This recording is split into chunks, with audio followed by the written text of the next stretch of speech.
તો તુલસીદાસ ગોસ્વામી, સંત શિરોમણી શ્રી તુલસીદાસ ગોસ્વામી, જેમણે રામચરિત માનસની રચના કરી, જેમણે હનુમાન ચાલીસાની રચના કરી, એ તુલસીદાસ ગોસ્વામીએ કીધેલું છે કે જા પર કૃપા રામ કી હોય તા પર કૃપા કરે સબ કોઈ.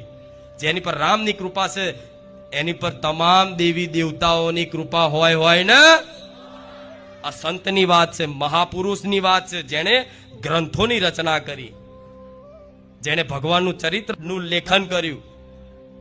તો એવા મહાપુરુષો જો કદાચ આવું લખી દેતા હોય કે જેની પર રામની કૃપા હોય, એની પર બધા દેવી દેવતાઓની કૃપા હોય, તો તમને રામ આપ્યા છે.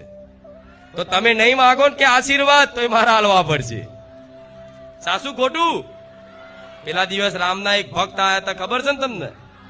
જે આયા છે 2-4 રવિવાર પહેલા, એક બ્રહ્મચારી હતા, સાધુ હતા.